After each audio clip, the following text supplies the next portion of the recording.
Bonsoir à toutes, bonsoir à tous. Alors ce soir, je voudrais vous parler de la une du magazine Omerta, alors sur lequel on retrouve Béatrice Rosen, Christine Kelly et puis Sonia Mabrouk. Alors, je voudrais dire à la rédaction d'Omerta, à Régis Le Sommier, en fait, il manque une femme exceptionnelle sur cette couverture, c'est Myriam Palomba. Alors, je vais vous dire, il y a à peu près 2 ans, un soir, mon fils arrive dans mon salon alors que j'étais en train de m'occuper de Morissette, qui, elle, était en train de mourir d'une saloperie de maladie qu'on a su à la maladie de Creuset-Jacob. Et mon fils est arrivé en me disant, papa, papa, il y a une femme qui est en train de parler de maman à la télé. Et cette femme exceptionnelle, c'était Myriam Palomba. Et à partir de ce moment-là, elle a perdu son emploi et elle s'est retrouvée insultée, traitée, harcelée de complotiste. Moi, aujourd'hui, je dois dire que si je survis, c'est grâce à elle. Et donc, je vous dis que sur cette une d'Omerta, il manque Myriam Palomba. Alors, c'est vrai que Béatrice Rosen a fait partie de celles qui ont osé un petit peu à se mouiller sur la crise Covid et sur les effets secondaires. Mais je regrette de l'avoir jamais vue en manifestation à nos côtés. Je regrette de l'avoir jamais vue s'engager vraiment totalement. Mais elle a fait quand même un peu le boulot.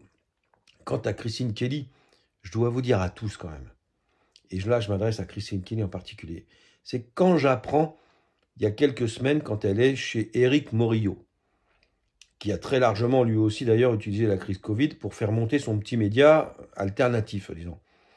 Mais c'est jamais vraiment sans intention derrière. Quand j'entends Christine Kelly qui nous dit « Ah mais vous savez, par rapport aux effets secondaires, on avait en quelque sorte des ordres, on nous disait qu'il ne fallait pas en parler. » Mais je veux vous dire, Christine Kelly, si vous en aviez parlé à l'époque, ce qu'on aurait pu attendre d'une journaliste, bah peut-être que moi je ne serais pas allé me faire vacciner, et peut-être que Morissette ne serait pas allé se faire vacciner, et peut-être que d'autres, si vous aviez fait vraiment votre boulot, donc à un moment donné, il faut arrêter. Je ne vais pas vous donner une médaille parce qu'aujourd'hui, vous nous avouez que finalement, parce qu'on vous avait dit de ne pas en parler, vous n'en avez pas parlé. Quant à Sonia Mabrouk, j'ai pas grand-chose à vous dire, sinon que elle était à fond pour vous dire qu'il fallait vous faire vacciner, que ça évitait les formes graves. Donc simplement, aujourd'hui, ce que je voudrais vous dire quand même, c'est qu'il y a quand même un rapport du Congrès américain. C'est pas rien. Hein, et j'ai pas entendu Sonia Mabrouk en parler, ni Christine Kelly, qui dit que, en gros, le virus du Covid est sorti d'un laboratoire. Donc qu'est-ce que vous imaginez? Que ce vaccin qui évitait soi-disant les formes graves, qui devaient tous nous profiter, à tous, il est sorti de quoi, lui? Ben, il est sorti des suites de ce laboratoire. Donc, en fait, ce que je voulais vous dire, c'est que ce soit très clair, mon ami est Myriam Palomba. La seule, une des rares seules à s'être engagée, à avoir eu le courage de dire « Stop, ça va pas, il y a quelque chose qui va pas », c'est elle. Et elle a tout perdu. Donc, Régis Le Sommier, je crois que vous considérez que Myriam Palomba est une complotiste. Arrêtez avec tout ça. C'est juste une femme courageuse et aujourd'hui, je l'assume. Donc, moi, je vous invite, quand est-ce que vous êtes prêts à faire un numéro spécial sur les victimes des effets secondaires? Quand êtes-vous prêt à ça? Est-ce que vous auriez le courage de faire ça? En dehors de toutes les polémiques, arrêtons de traiter les uns les autres de complotistes, d'opposition contrôlée.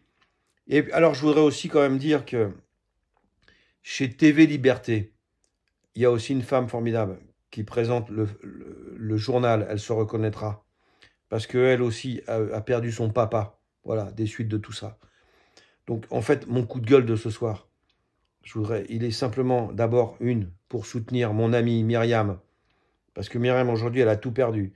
Donc mes amis, je vous demande vraiment, envoyez-lui des messages de sympathie, parce qu'elle n'est pas bien et elle ne mérite pas ça. Voilà, elle ne mérite pas ça. Donc vous me verrez rarement en colère, mais ce soir je m'engage. Éric Morillo, je voudrais te dire une chose, Éric Morillo. J'ai toujours considéré que tu n'étais vraiment pas franc du collier, et là je l'assume ce que je vais dire ce soir. D'avoir osé bloquer Myriam Palomba, qui t'a quand même aidé depuis de nombreux mois, c'est juste un manque de courage. Voilà. Et je crois qu'aujourd'hui, dans notre combat, quand on sait ce que l'on apprend au niveau des États-Unis, ce qui va encore arriver, eh ben, on va avoir besoin que des gens courageux. Les faux culs, on n'en a pas besoin. Voilà. À bientôt. Bonne soirée à tous.